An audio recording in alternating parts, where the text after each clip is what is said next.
சிங்கம் ஒரு சிங்கம் எப்போ எதுலயும் பெக்யூலியர் தான். ஒரு முறை சிங்கம் கர்ஜிச்சதுன்னா அந்த சவுண்ட்ல ஒரு 8 கிலோமீட்டருக்கு சும்மா அதிரும், எல்லா திசைகளும் அதிரும். அப்படிப்பட்ட அந்த சிங்கம் வேட்டைக்கு மட்டும்தான் வெளியில வரும், வேடிக்கை பார்க்கறதுக்கெல்லாம் வெளியில வராது. வேட்டையில கூட உயிரோடு இருக்கிற மிருகங்களை தான் வேட்டையாடும். அதுலயும் பெரும்பாலும் தன்னை விட பெரிய சைஸ் உள்ள மிருகங்களை தான் குறி வச்சு தாக்கும், ஜெயிக்கும். எவ்வளவு பசியில் இருந்தாலும் உயிர் இல்லாததை, கெட்டு போனதை தொட்டு கூட பார்க்காது. அப்படிப்பட்ட அந்த சிங்கம் அவ்வளவு ஈஸியா எதையும் தொடாது, தொட்டா விடாது. காட்டோட 4 பக்கமும் மார்க்கிங் மை டெரிட்டரின்னு தன்னுடைய பவுண்டரியை தானே வகுக்கும். அப்படிதான் அந்த காட்டையே தன்னோட கண்ட்ரோல்ல வச்சிருக்கும். சிங்கத்துக்கு கூட்டத்தோட இருக்கிறதுக்கும் தெரியும், தனியா இருக்கிறதுக்கும் தெரியும். அப்படியே தனியா வரணும்னு நினைச்சாலும் அஞ்சாம அலட்டிக்காம சும்மா கெத்தா தனியா வந்து அத்தனை பேருக்கும் தண்ணி காட்டும்.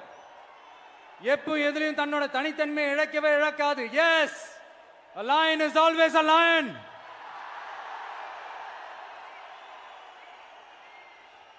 There are so many jackals and other animals in the forest, but there will be only one lion.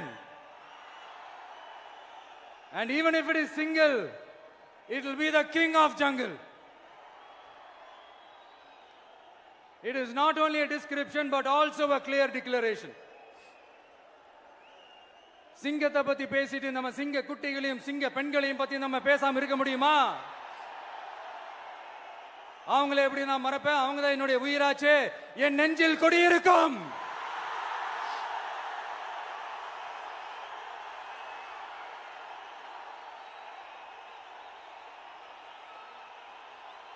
என்னுடைய தோழர்களுக்கும் தோழிகளுக்கும்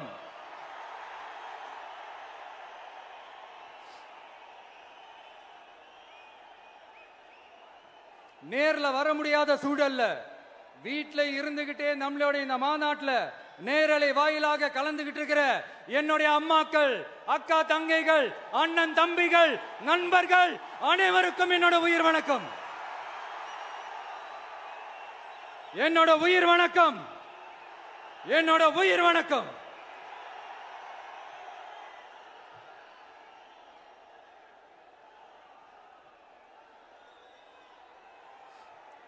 வீரம் விளையும் மாமதுரை மண்ணை வணங்குகிறேன். இந்த மதுரைனாலே உடனே ஞாபகத்துக்கு வரது சீறி பாஞ்சி துள்ளி குதிக்கிற யாருக்கும் அடங்காத காளைகள் விளையாடுற அலங்காநல்லூர் ஜல்லிக்கட்டு தான். நம்ம வைகை ஆறுதான் அழகர் ஆத்துல இறங்குற வைபவம். மதுரை மீனாட்சி அம்மன் இந்த மண்ணோட உண்மையான குணம், உணர்வு பூர்வமான மண் இது. அது மட்டும் இல்ல, இந்த மண்ணில் வாழ்ற மக்களும் அப்படித்தான் உணர்வு பூர்வமான ஆளுங்க. நான் இந்த மண்ணில் கால் எடுத்து வச்ச உடனே ஒரே ஒருத்தரை பத்தி தான் மனசுக்குள்ள ஓடிக்கிட்டே இருந்தது. அவர் யாருன்னு உங்களுக்கும் தெரிஞ்சிருக்கும். சினிமானாலும் சரி, அரசியல்னாலும் சரி, நமக்கு ரொம்ப ரொம்ப பிடிச்சது புரட்சி தலைவர் எம்ஜிஆர் அவர்கள் தான். அவரோட பழகிறதுக்கு எனக்கு வாய்ப்பு கிடைக்கல. ஆனா அவரை மாதிரியே குணம் கொண்ட என்னுடைய அண்ணன் புரட்சி கலைஞர் கேப்டன் விஜயகாந்த் அவர்களோட பழகிறதுக்கு எனக்கு நிறையவே வாய்ப்பு கிடைச்சது. அவரும் இந்த மதுரை மண்ணை சேர்ந்தவர் தானே, அவரை மறக்க முடியுமா? தமிழ்நாட்டு மக்கள் உணர்வுபூர்வமா உண்மையா நம்ம பக்கத்திலே நிக்கிறவங்க, அதுக்கு ஒரு மிகப்பெரிய அடையாளம் தான் இந்த மதுரை மண். நம்ம தமிழக வெற்றி கழகம் கையில் எடுத்திருக்கிற அரசியலும் அப்படித்தான். உண்மையான அரசியல், உணர்வு பூர்வமான அரசியல், நல்ல அரசியல், நல்லவங்களுக்கான அரசியல், நாட்டு மக்களுக்கான அரசியல், நல்லது மட்டுமே செய்கிற அரசியல்.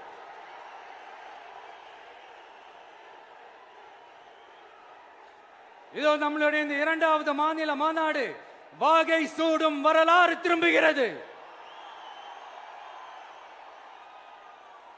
அப்படி இந்த மாநாட்டுக்கு பேர் வச்சிருக்கிறோம். 1967லயும் 1977லயும் நம்ம தமிழக அரசியல் ஒரு மிகப்பெரிய ஆட்சி அதிகார மாற்றங்கள் ஒண்ணு நடந்துச்சு இல்லையா? அதே மாதிரிதான் அடுத்த வருஷம் 2026ல அப்படி ஒரு வரலாறு திரும்ப போகுதுன்னு உறுதியா சொல்றதுக்கான மாநாடு தான் நம்மளோட இந்த இரண்டாவது மாநில மாநாடு. விக்கிரவாண்டி விசாலையில் நம்மளுடைய ஃபர்ஸ்ட் மாநாடு நடத்தணும், வெற்றி கொள்கை திருவிழா. அதுக்கப்புறமே நீங்க பார்த்திருப்பீங்க, தமிழக அரசியல் அந்த தட்ப வெப்பத்தையே மாத்தினுச்சு. நமக்கு எதிராக எத்தனை குரல்கள். ஆனா உங்களுக்கு தான் நம்மளை பத்தி நல்லா தெரியுமே, எந்த குரலையும் காதலையே போட்டுக்காம மக்களோட குரலை மட்டுமே கேட்டுக்கிட்டு நமக்கு எதிராக வர அத்தனை கூக்குரல்களையும் சின்னதா ஒரு சிரிப்போடவே கடந்து வந்திருக்கிறோம். அது இல்லாம நம்ம மாநாட்டில் ஒலிக்கிற இந்த குரல் இந்த ஒற்றை தமிழ் மகனோட குரல் மட்டுமல்ல, ஒட்டுமொத்த தமிழ்நாட்டு மக்களுடைய குரல். தமிழ்நாட்டில் இருக்கிற ஒவ்வொரு வீட்டில இருந்தும் ஒலிக்கிற குரல், ஒட்டுமொத்த உலகெங்கும் வாழும் ஒவ்வொரு தமிழ் வீட்டிலிருந்தும் எழும் குரல். இந்த சினிமா என்கிற மாபெரும் கலை ஆயுதத்தின் வாயிலாக சாதி, மதம், இனம், பாலினம், மொழி கடந்து இந்த நாட்டின் மூளை முடுக்கெங்கும் ரசிகர்களாக இருந்து தோழர்களாக நம்மோடு பயணிக்க துவங்கியுள்ள அனைவரோடும் இணைந்த ஒவ்வொரு மனிதருக்காகவும் ஒலிக்கிற உரிமை குரல். மாநில உரிமைக்காக, பெண் உரிமைக்காக, சமூக நீதிக்காக, சமநீதிக்காக, மதச்சார்பின்மைக்காக உண்மையா ஒலிக்கிற குரல். அதனால் இந்த குரலுக்கு எதிராக இன்னும் இன்னும் எத்தனை எத்தனை குரல்கள் வந்தாலும் ஓங்கி ஒலிக்குமே தவிர ஒரு நாளும் ஓயவே ஓயாது. Yes, it is an unstoppable voice, an unstoppable force.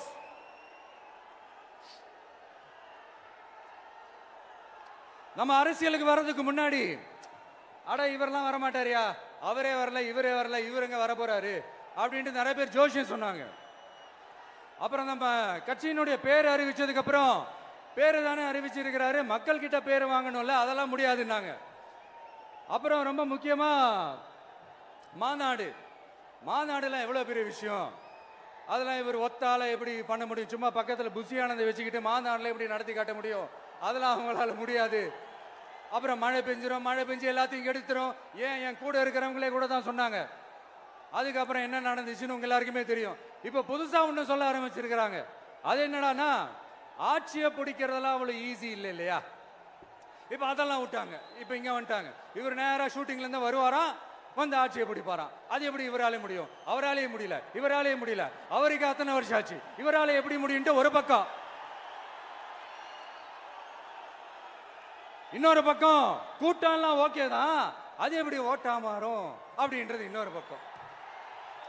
இப்படி கதை, திரைக்கதை, வசனம், இயக்கம், பாடல்கள்,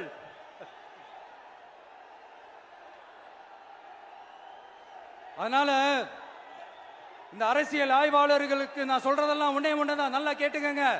இந்த விஜய் ஏதோ இந்த பல லட்சம் பேர் கூடுற கூட்டத்தில் மட்டுமே இருக்கிறாரு அப்படின்னு மட்டும் தப்பு கணக்கு போட்டாதீங்க. ஏன்னா நம்மளுடைய இந்த கூட்டம் வெறும் ஓட்டா மட்டும் இல்லைங்க, வரப்போற தேர்தலில் மக்கள் விரோத ஆட்சியாளர்களுக்கு நாம வைக்க போற வேட்டா, நம்மளை கோட்டைக்கு அனுப்ப போற ரூட்டா இருக்க போதுன்னு சீக்கிரமாவே தெரிஞ்சுப்பீங்க. ஏன்னா கோடிக்கணக்கானவங்களோட ஹார்ட்லயும் வீட்லயும் ஏற்கனவே ஆல்ரெடி உயிரா, உணர்வா, உறவா இருக்கிறோம். நம்மளுடைய கனெக்ட் எல்லாம் வெறும் மக்களோட மட்டும்தான். நாம யாருன்னு அவங்களுக்கு தெரியும், அவங்க யாருன்னு நமக்கு தெரியும். நாமளும் நம்ம மக்களும் எப்படி இருக்கிறோம்னு எதிரிங்களுக்கு நல்லாவே தெரியும். இருந்தாலும் இந்த விஜய் எதுக்குப்பா வந்திருக்கிறாரு, இவர் என்ன புதுசா என்ன திட்டம்லாம் சொல்லிட்டாரு அப்படின்னு வேற நிறைய கேள்விகள். இந்த சொல்றேன் தெரிஞ்சுக்கங்க. பெண் குழந்தைகள், பெண்கள் மற்றும் வயசானவங்களோட பாதுகாப்புல தான் நம்ம பிரையாரிட்டியே.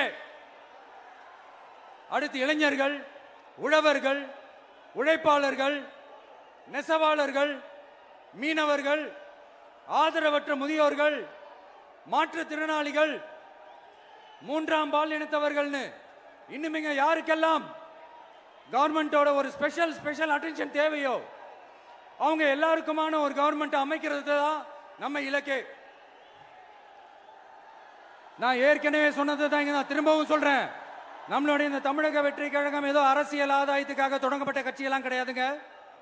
கொள்கை கோட்பாடுகளோடு தந்தை பெரியார், பெருந்தலைவர் காமராஜர், அண்ணல் அம்பேத்கர், வீரமங்க வேலு நாச்சியார், மக்கள் சேவகர் அஞ்சலை அம்மாள், நம்மளுடைய 5 கொள்கை தலைவர்களோட வழிகாட்டுதல்களோடு தொடங்கப்பட்ட கட்சி. நம்ம ஸ்டாண்ட்ல நாம எப்பவுமே ஸ்ட்ராங்கா தாங்க இருக்கிறோம். அதுல எந்த மாற்றத்துக்கோ எந்த சமரசத்துக்கோ துளி கூட இடமில்லை. நம்மளுடைய ஒரே கொள்கை எதிரி பாஜக தான்.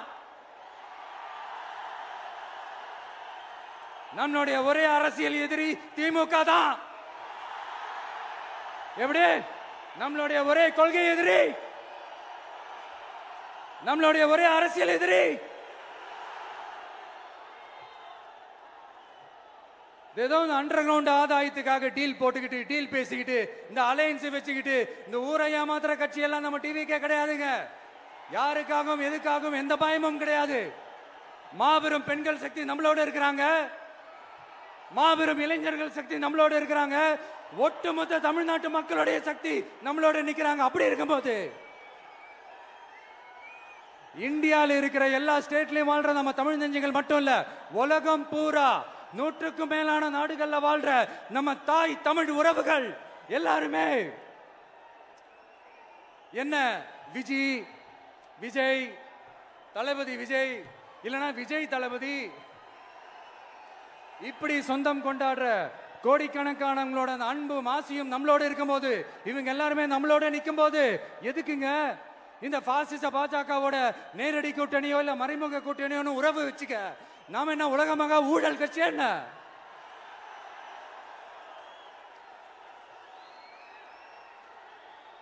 நம்மளை பத்தி சின்னதா ஒரு உண்மை ஒண்ணு சொல்லலாமா?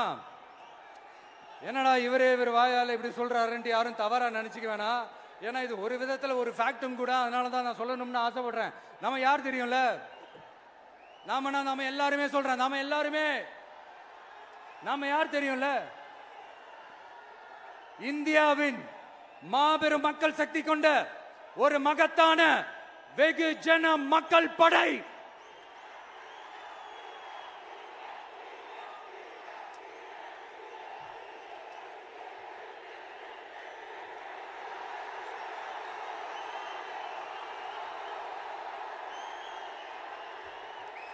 அதனால நம்ம தலைமையில நாம் அமைக்க போற இந்த உண்மையான மக்களாட்சிக்கான அச்சாரமாக மாபெரும் மக்கள் சக்தியே அணி அணியாக நம்மளோட திரண்டு நிக்கிறப்போ இந்த அடிமை கூட்டணியில சேர வேண்டிய அவசியம் நமக்கு எதுக்குங்க?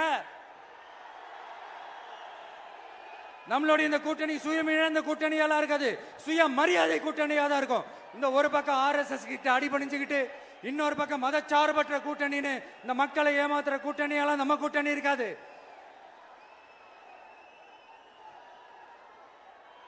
நான் இப்பவும் சொல்றேன், நம்மளை நம்பி வர்றவங்களுக்கு ஆட்சியிலும் அதிகாரத்திலும் உறுதியாக பங்களிப்பு செய்யப்படும். உடனே இந்த கேள்விகள்லாம் வரும். அப்ப யாரு கூட்டணி, யாரு வரா, யாரு போறா, இந்த கேள்விகள்லாம் வரும். இந்த கேள்விகளுக்கெல்லாம் ஒரே ஒரு பதில் தான், சஸ்பென்ஸ்ல சஞ்சாரம் செய்யுங்க. ஆனா ஒண்ணு, 2026ல 2 பேருக்கு நடுவுல தான் போட்டியே. ஒன்னு TVK,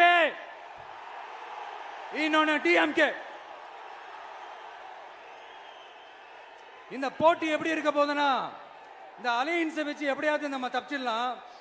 என்ன இந்த பழைய இந்த மேத்தமேட்டிக்ஸ், அரித்மேட்டிக்ஸ் இதெல்லாம் வச்சு எப்படியாவது நம்ம தப்பிச்சிடலாம் அப்படின்னு நினைக்கிறவங்களோட அந்த கனவு ஒரு நாளும் மைப்படாது. சரி, இப்ப நம்ம வேற ஒரு ஏரியாவுக்கு ஒண்ணு வருவோம். எதிர்காலம் வரும், என் கடமை வரும், இந்த கூட்டத்தின் ஆட்டத்தை ஒழிப்பேன்.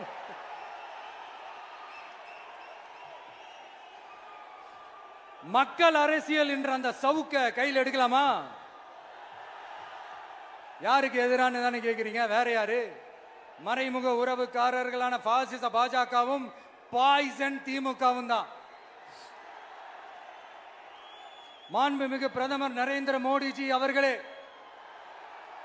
3வது முறையா ஒன்றியத்தோட ஆட்சி அதிகாரத்தை நீங்க தானே கையில் வச்சிருக்கிறீங்க. இல்ல நாங்க தெரியாம தான் கேட்கிறோம். நீங்க ஆட்சிக்கு வந்தது ஒட்டுமொத்த மக்களுக்கும் நல்லது செய்யவா, இல்ல நம்மளுடைய இந்த இஸ்லாமிய நண்பர்களுக்கும் இஸ்லாமிய தோழர்களுக்கும் எதிராக சதி செய்யவா? மக்களுக்கு உங்ககிட்ட கேட்கறதுக்குன்னு ஏராளமான கேள்விகள் இருக்குது. அதனால அவங்க சார்பா அவங்கள ஒருத்தனா அவங்களோட ஒரு உண்மையான ஒரு பிரதிநிதியா உங்ககிட்ட சில கேள்விகள் கேட்கணும். மிஸ்டர் பிரைம் மினிஸ்டர் அவர்களே, நம்ம தமிழ்நாட்டு மீனவர்கள் கிட்டத்தட்ட ஒரு 800 பேருக்கு மேல இலங்கை கடற்படையால தாக்கி அழிக்கப்பட்டிருக்கிறாங்க. அதை கண்டிக்கிறதுக்காக உங்களை பெருசா எதுவும் செய்ய சொல்லல, சின்னதா ஒண்ணு மட்டும் செஞ்சு கொடுங்க.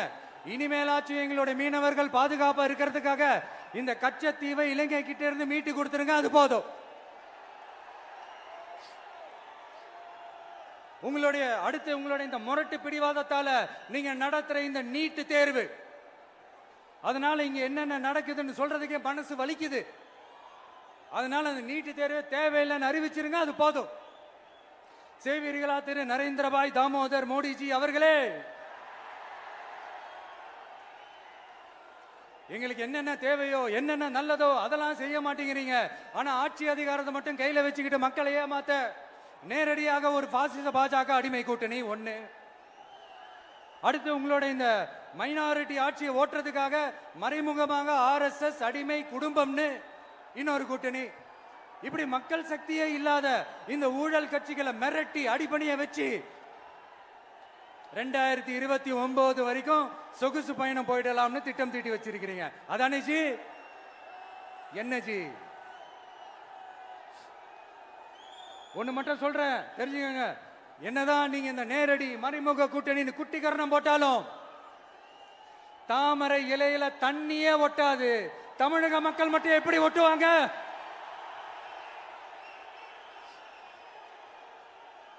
இங்க ஒரு MP சீட்டு கூட தரலன்றதுக்காக தமிழ்நாட்டுக்கும் தமிழ்நாட்டு மக்களுக்கும் எதுவுமே செய்யாம ஓரவஞ்சனை செய்யுது இந்த ஒன்றிய பாஜக அரசு. சங்கம் வச்சு தமிழ் வளர்த்த மண் இந்த மதுரை மண். அதனால இங்க அந்த கீழடியில கிடைச்ச ஆதாரங்களை எல்லாம் மறைச்சிட்டு எங்க நாகரிகத்தையும் எங்க வரலாறையும் அழிக்கிறதுக்காக உள்ளடி வேலை செய்யலாம்னு நினைக்கிறீங்க. தமிழ்நாட்டை தொட்ட என்ன நடக்கும் நீங்க பல உதாரணங்கள் இருக்குது. அதனால இதையெல்லாம் மறைச்சிட்டு எங்க மக்களை ஏமாத்திடலாம்னு மட்டும் நினைக்காதீங்க. மத நல்லிணக்கத்திற்கு பெயர் பெற்ற இந்த மதுரை மண்ணிலிருந்து சொல்றேன், உங்க எண்ணம் எல்லாம் ஒரு நாளும் ஈடேறாது.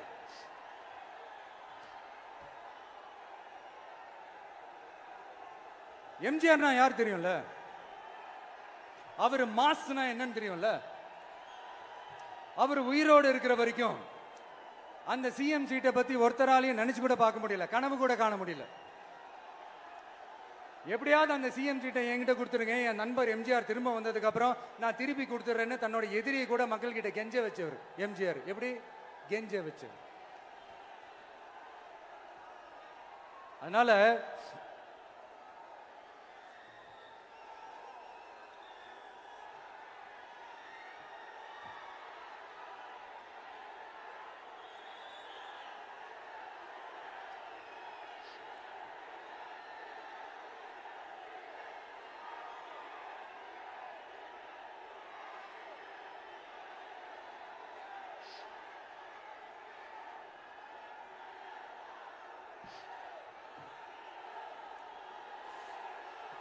ஆனா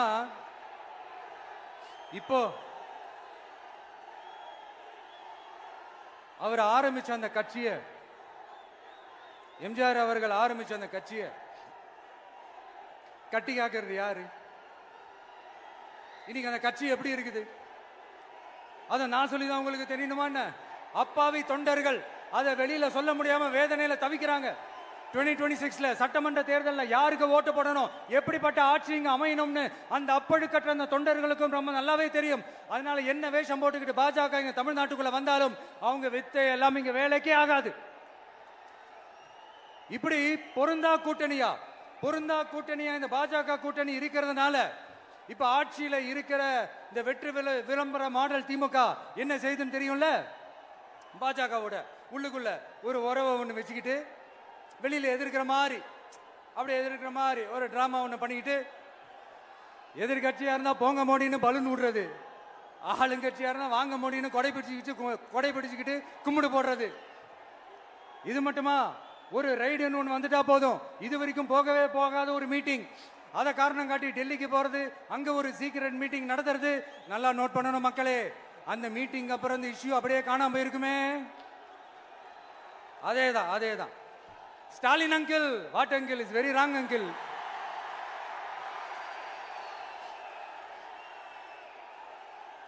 இப்படி தமிழ்நாட்டில் இப்ப நடக்கிற இந்த ஆட்சியினுடைய லட்சணத்தை பார்த்துக்கிட்டு நாம எப்படி சும்மா இருக்க முடியும்? ஒரு தவறு செய்தால், அதை தெரிந்து செய்தால், அவர் கபட நாடக மு.க. ஸ்டாலின் அங்கிளாகவே இருந்தாலும், அங்கிள் உங்களுக்கு மனசாட்சின்னு ஒண்ணு இருந்துச்சுன்னா நாங்க கேட்கிற கேள்விகளுக்கு மட்டும் கொஞ்சம் பதில் சொல்லுங்க அங்கிள். நீங்க நடத்துற இந்த ஆட்சியில நேர்மை இருக்கா? நியாயம் இருக்கா? ஊழல் இல்லாம இருக்கா? சட்டம் ஒழுங்கு சரியா இருக்கா? பெண்களுக்கு பாதுகாப்பு இருக்கா? பொதுமக்களுக்கு பாதுகாப்பு இருக்கா? இயற்கை வளங்களுக்கு பாதுகாப்பு இருக்கா? சொல்லுங்க மை டியர் அங்கிள், சொல்லுங்க. டாஸ்மாக்ல மட்டுமே இது வரைக்கும் 1000 கோடிக்கு மேல ஊழல்னு சொல்றாங்க. அதுல மட்டுமா தப்பு நடக்குது? வேற எதுல தான் நடக்கல?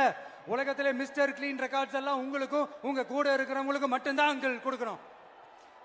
இதை பார்த்து வாயே இல்லாத ஊரு கூட வயிறு வலிக்கு சிரிக்குது. பெண்களுக்கு 1000 ரூபாய் கொடுத்துட்டீங்கன்னா போதுமா அங்கிள்? அப்படியே அது மூடி மறைச்சிடலான்னு பாக்குறீங்களா? படிக்கிற இடத்துல, வேலைக்கு போற இடத்துல, வெளியில போற இடத்துலன்னு அவங்களுக்கு பாதுகாப்பே இல்லைன்னு ஒட்டுமொத்த பெண்களும் கதறாங்க. அந்த கதறல் சத்தம் ஏதாவது உங்க காதுல கேக்குதா அங்கிள்? இதுல வேற உங்க அப்பான்னு கூப்பிடுறாங்கன்னு வேற சொல்றீங்க. What is this uncle? Is very very wrong uncle, is very very wrong. பெண்களுக்கு மட்டுமா பொய் வாக்குறுதி கொடுத்து ஏமாத்துறீங்க? அரசு ஊழியர்கள், ஆசிரியர்களை ஏமாத்துறீங்க, விவசாயிகளை ஏமாத்துறீங்க, பரந்தூர்ல பாதிப்பே வராதுன்னு சொல்லி ஏமாத்துறீங்க, மீனவர்களை ஏமாத்துறீங்க, போதைப் பொருள் கலாச்சாரத்தை ஒழிக்காம ஏமாத்துறீங்க. ஐயோ very very வஸ்ட் uncle, very very வஸ்ட். எப்படி கேட்டாலும் இவங்க கிட்ட இருந்து எந்த பதிலும் வரப்போறதில்லை. ஏன்னா இருந்தா தானே. இப்ப ஆட்சியில இருக்கிற நம்மளுடைய அங்கிள் பதில் சொல்றது இருக்கட்டும். மக்களை நீங்க சொல்லுங்க, நீங்க உண்மையை சொல்லுங்க. செய்வோம்னு சொன்னாங்களே, சொன்னதெல்லாம் செஞ்சாங்களா? உங்களை தான் கேக்குறேன், சொன்னதெல்லாம் செஞ்சாங்களா? சத்தமா மை டியர் அங்கிள், கேக்குதா? மக்களோட சத்தம் கேக்குதா? இது வெறும் சாதாரணமான முழக்கம் தான். கூடிய சீக்கிரம் மக்களை போய் சந்திக்க போறேன், அவங்களோட மனசு விட்டு பேச போறேன். அதுக்கப்புறம் இந்த சாதாரணமான முழக்கம் இடி முழக்கமா மாறும். அத்தோட நிக்காது. அந்த இடி முழக்கம் தமிழ்நாட்டோட போர் முழக்கமா மாறும். அந்த போர் முழக்கம் உங்களை ஒரு நிமிஷம் கூட தூங்க விடாது. நடக்குதா இல்லையான்னு பாருங்க. என்னடா இவன் இவ்வளவு ஸ்ட்ராங்கா சொல்றானேன்னு பாக்குறீங்களா? எல்லாரும் கட்சி ஆரம்பிச்சதுக்கு அப்புறம் தான் ஒவ்வொரு வீட்டுக்குள்ளேயும் போறதுக்கு ட்ரை பண்ணுவாங்க. ஆனா நாங்க அப்படி இல்லை. ஒவ்வொரு வீட்டுக்குள்ளேயும் போனதுக்கு அப்புறம் தான் கட்சியாவே ஆரம்பிச்சிருக்கிறோம்.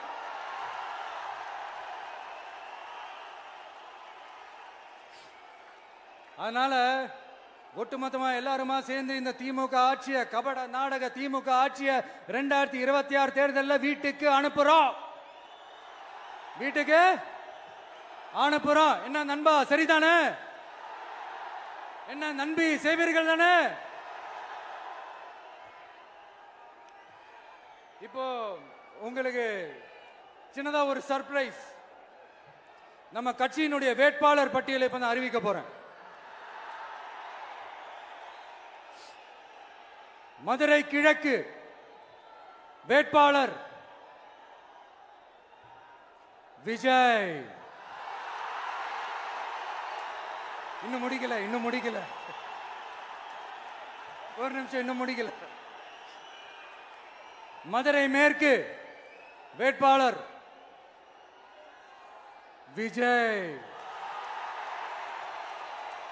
மதுரை மத்தி வேட்பாளர் விஜய். மதுரை தெற்கு வேட்பாளர் விஜய். மதுரை வடக்கு வேட்பாளர் விஜய். மேலூர் விஜய். சோழவந்தான் விஜய். திருப்பரங்குன்றம் விஜய். திருமங்கலம் விஜய். உசிலம்பட்டி விஜய்.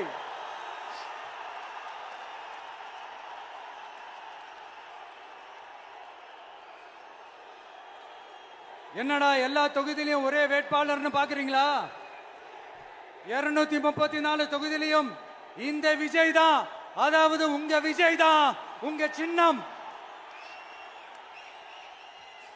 இன்னும் சிம்பிளா சொல்லணும்னா உங்க வீட்டில் இருக்கிற ஒருத்தர் தான் வேட்பாளரா நிக்க போறாங்க. அந்த வேட்பாளரும் நானும் வேறு வேறு இல்லை. நீங்க அவருக்கு ஓட்டு போட்டீங்கன்னா எனக்கு ஓட்டு போட்ட மாதிரி, இந்த முகத்துக்காக நீங்க ஓட்டு போட்டீங்கன்னா உங்க வீட்டில் இருக்கிற உங்களுடைய வேட்பாளர் ஜெயிச்ச மாதிரி. என்னடா இவர் ஏதோ ஓவரா சொல்றாருன்னு நினைக்க வேணாம். பிராக்டிக்கலா அப்படிதான் இருக்கும், அப்படிதான் இருக்கணும். நீங்களும் அப்படிதான் நினைப்பீங்கன்னு நான் நம்புறேன். ஏன்னா இது நம்மளை விட நம்ம எதிரிங்களுக்கு இன்னும் நல்லாவே தெரியும்.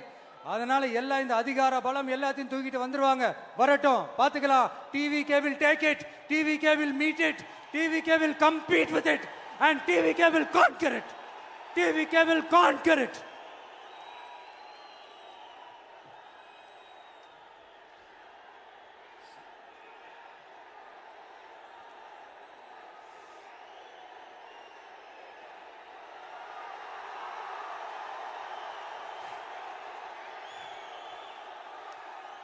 இந்த நேரத்தில் நம்ம மனசுல இருக்கிறத மக்கள் கிட்ட சொல்லி ஆகணும்.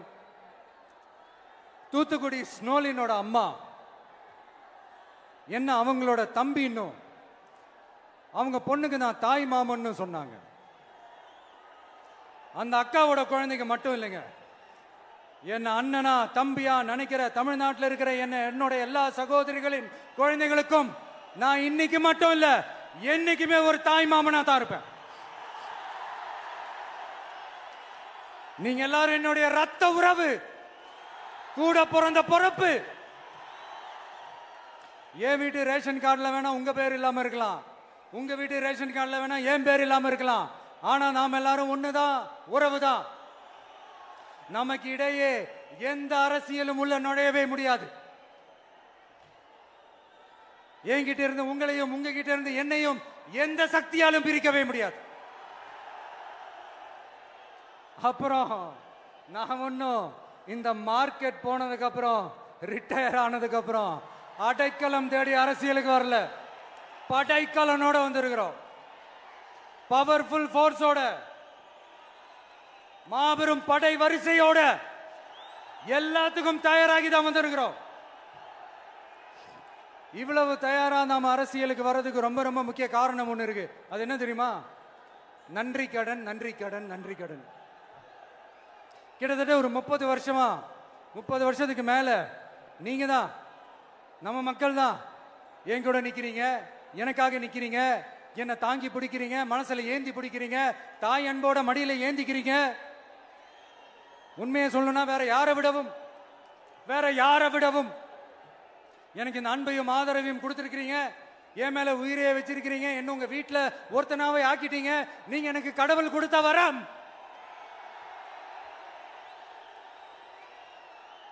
உலகம் பூரா நமக்காக நம்ம கூட நிக்கிற நம்ம மக்களை நான் எப்படி மறப்பேன்? நான் என் லைஃப்ல ரொம்ப உயிரா நினைக்கிறதே பெண்களை, குழந்தைங்களை, இளைஞர்களை, உழைக்கிற மக்களை தான். இவங்க தான் நம்மளோட வகைரா. இதை பார்த்துதான் நம்மளோட எதிரிகளுக்கு பத்தி எரியுது. அதுக்காக நாம் என்ன செய்ய முடியும்? அதனால நம்ம உறவுகளை, சொந்தத்தை, வகைராவை யாருக்காகவும் எதுக்காகவும் விட்டு கொடுக்க முடியாது இல்லையா?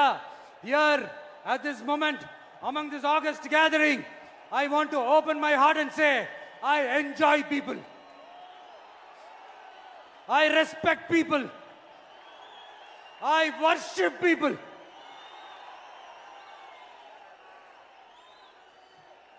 சரிப்பா, இவ்வளவு செஞ்ச நம்ம மக்களுக்கு நன்றி கடனா உன்னால முழுமையா செலுத்த முடியுமான்னு கேட்டா சத்தியமா சொல்றேன், என்னால முடியாதுதான். இன்னும் எத்தனை ஜென்மம் எடுத்தாலும் அந்த நன்றி கடனை என்னால தீர்க்கவே முடியாது. அப்புறம் என்ன மானாவுக்கடா நீ வந்திருக்க அதானே கேக்குறீங்க?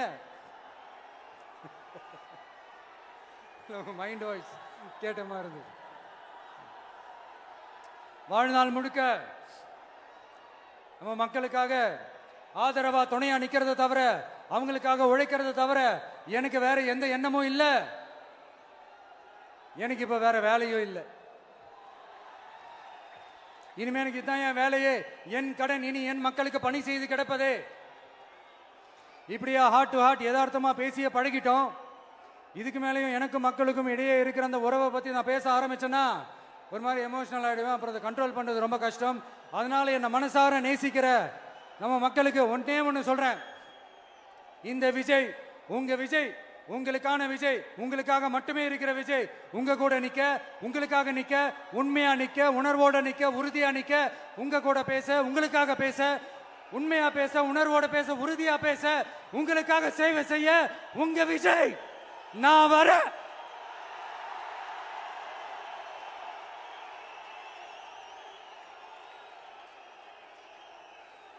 சொல்லல முக்கியம், செயல் செயல் செயல் தான் முக்கியம். செய்கை தான் சும்மா சிறப்பா இருக்கணும். நான் ஆட்சிக்கு வந்தேன்னா சும்மா அது செய்வேன், இது செய்வேன், நல்லது செய்வேன், உருட்டுவேன், புரட்டுவேன், அதெல்லாம் கிடையாது. செய்யறதுக்கு, நல்லது செய்யறதுக்கு, நல்லது செய்யறதுக்கு மட்டும்தான் இந்த விஜய். அப்புறம் ஒரு அரசியல் தலைவன், அவன் சினிமாக்காரனா, நல்லவனா, கெட்டவனா, இதெல்லாம் தாண்டி அவன் உண்மையானவனா, அதுதான் ரொம்ப ரொம்ப முக்கியம். இது சம்பந்தமா ஒரு குட்டி கதை ஒன்று சொல்றேன். ஒரு நாட்டில் ஒரு ராஜா தனக்கு பக்கபலமா இருக்கிறதுக்காக, கூட துணையா இருக்கிறதுக்காக ஒரு தளபதியை தேடுறாரு. சரியான தகுதிகளோட ஒரு 10 பேர் செலக்ட் ஆகுறாங்க. ஆனா அதுல ஒருத்தர் மட்டும் தான் செலக்ட் பண்ணணும். அதனால அந்த ராஜா என்ன பண்றாருன்னா ஒரு டெஸ்ட் வைக்கிறாரு. அந்த 10 பேர் கையிலையும் விதை நெல்லை கொடுத்து இதை நல்லா வளர்த்து கொண்டு வாங்க, ஒரு 3 மாசம் கழிச்சு வாங்கன்னு சொல்லி அனுப்பி வச்சிடுறாரு. 3 மாசம் கழிச்சு வரும்போது அதுல ஒருத்தர் ஆளு உயரத்துக்கு வளர்த்திருந்தாரு, ஒருத்தர் தோல் உயரத்துக்கு வளர்த்திருந்தாரு. அதுல ஒரு 9 பேரும் நல்லா வளர்த்து கொண்டு வந்திருந்தாங்க. ஒருத்தர் மட்டும் வெறும் தொட்டியோடவே வந்தாரு. என்னன்னு கேட்டதுக்கு, நானும் தண்ணி ஊத்தி ஊத்தி பாக்குறேன், உரம் வச்சு வச்சு பாக்குறேன், வளரவே மாட்டேங்குது ராஜா, என்ன பண்றதுன்னு தெரியலன்னு சொன்னதுக்கு ராஜா அவரை கட்டி அணைச்சிக்கிட்டு, இனிமே நீதான் என்னுடைய தளபதி, எல்லா அதிகாரமும் உனக்கு தான் சொன்னாரு. ஏன்னா அந்த 10 பேர் கையிலையும் ராஜா கொடுத்தது அவித்த விதை நெல், அது முளைக்கவே முளைக்காது. அந்த 9 திருட்டு பயலும் என்ன பண்ணிருக்காங்கன்னா வேற விதை நெல்லை வாங்கி அதை வளர்த்துட்டு ராஜாவையும் மக்களையும் ஏமாத்திருக்கிறாங்க. ஆனா இவர் மட்டும் உண்மையை போட்டு உடைச்சிட்டார். அதனால ஒரு நாட்டுக்கு திறமை எந்த அளவுக்கு முக்கியமோ அந்த அளவுக்கு உண்மையும் நேர்மையும் முக்கியம். இப்போ நீங்க எல்லாரும் தான் அந்த ராஜா. நீங்க தேர்ந்தெடுக்க போற அந்த தளபதி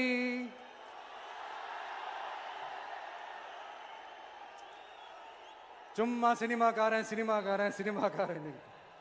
அம்பேத்கர் அவர்களை தோக்கடிச்சது சினிமாக்காரன் இல்ல, அரசியல்வாதி. காமராஜர் அவர்களை தோக்கடிச்சது, இங்க விருதுநகர் பகுதியில் தோக்கடிச்சது சினிமாக்காரன் இல்ல, இன்னொரு அரசியல்வாதி. இன்னைக்கும் நம்ம கூட வாழ்ந்துட்டு இருக்கிற நல்ல கண்ணு ஐயாவை தோக்கடிச்சது சினிமாக்காரன் இல்ல, அரசியல்வாதி. இப்படிப்பட்ட நல்ல நல்ல தலைவர்களை எதிர்த்து நின்று தோக்கடிக்கணும்னு அந்த எண்ணத்தை உருவாக்குனது சினிமாக்காரன் இல்ல, அரசியல்வாதி. அதனால எல்லா அரசியல்வாதியும் அறிவாளியும் கிடையாது, எல்லா சினிமாக்காரனும் முட்டாளும் கிடையாது. கான்பிடண்டா இருங்க, நல்லதே நடக்கும், வெற்றி நிச்சயம். மீண்டும் சந்திக்கும் வரை நன்றி, வணக்கம்.